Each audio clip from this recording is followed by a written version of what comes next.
Buddha said that source of all our problems and sufferings is actually ignorance. And none of us are evil or bad or horrible at heart. In fact, quite the opposite, as we're about to see. We're amazing. We've got extraordinary potential for goodness and kindness and love. But we do have a lot of confusion and ignorance, and not least about who we actually are, such that we think we are who we're not a lot of the time, or what we're not, and we don't recognize who we actually are or who we could be. So because we're in a kind of very, busy world, getting busier and more distracted and more pulled in more and more directions as the days go by, we have,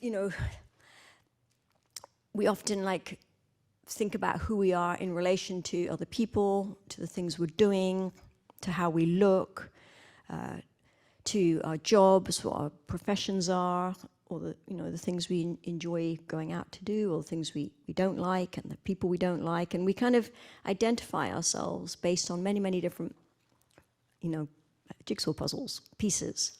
And then we think that's me. I'm someone who's like this, I'm someone who's like that. Do you see what I'm saying? And that's me. But the mistake we make is, on one level, yes, that's us, but another level, it's not us at all. Because if we actually go looking for a real me within all those different moving parts, you're not going to find it. And in fact, there's a lot of interpretation going along, a lot of thought going into who we think we are. So when we think about ourselves, we have a sense of self. At any given moment, we have a sense of self. So what is that sense of self? As we were seeing, it depends on many different things, different roles, different versions, what we think other people think about us, what we think about them, and so on. So there's different versions. And that sense of ourself or version of ourself is continually changing.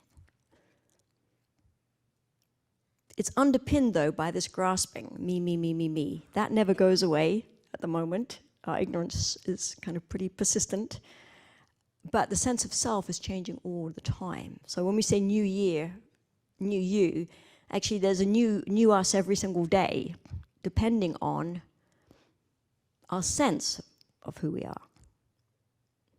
So just an example, maybe on Monday, we wake up and we're just in a really, really bad mood. Maybe we're very, very anxious about something.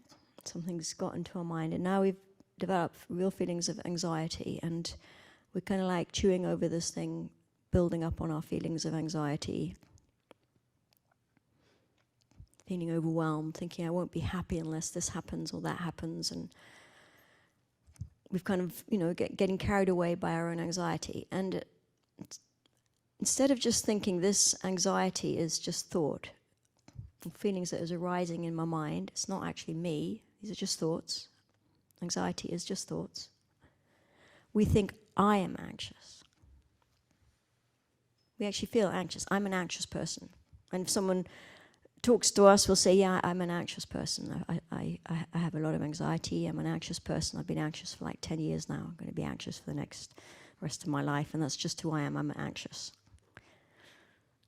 And maybe they say, well, you're not always anxious. You're like, yeah, I am. Because when we're in the middle of the anxiety, we tend to have this permanent grasping as well. That's another of our types of ignorance, where we think, I'm always like this, and I always will be like this.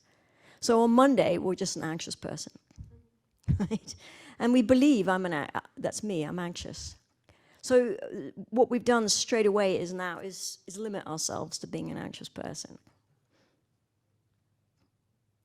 What can an anxious person do all day long? I mean, how much potential is there in an anxious person's day to be free, to be happy, to be loving, to have fun, to enjoy themselves, to feel good about themselves? Very little, actually, isn't it? Because if we're identifying, thinking, I am anxious, then our whole day is going to revolve around thinking, for example, like I just said, I'm only going to be happy if this works out. I can't be happy unless this person doesn't give me a hard time. It's like we've set up all these if this happens, it's going to be a disaster. I'm going to be really, really upset. And there's all these like conditions now. As an anxious person goes through the day trying to surround ourselves in cotton wool, you know. Please don't let anything bad happen. I'm already anxious enough as it is, right?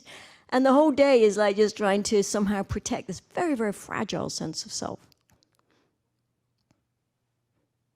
And we really believe, you know, that sense of self, that it's us, that it's me. So we're holding, this is self-grasping ignorance. We're thinking that's a real me, an inherently existent me, we say in the trade, a solid me, a me that is findable. If someone was to look at me, there's an anxious person, you know. It's like everything about me is just anxious person. But in truth, all that's going on there is that we have a sense of an anxious person. Right? And what is a sense? Where is a sense, if you like?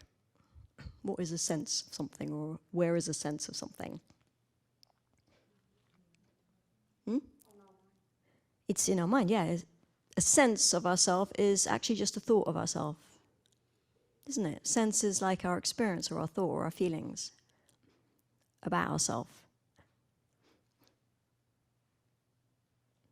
And the point is, there's nothing beyond those thoughts or feelings about ourselves or experiences.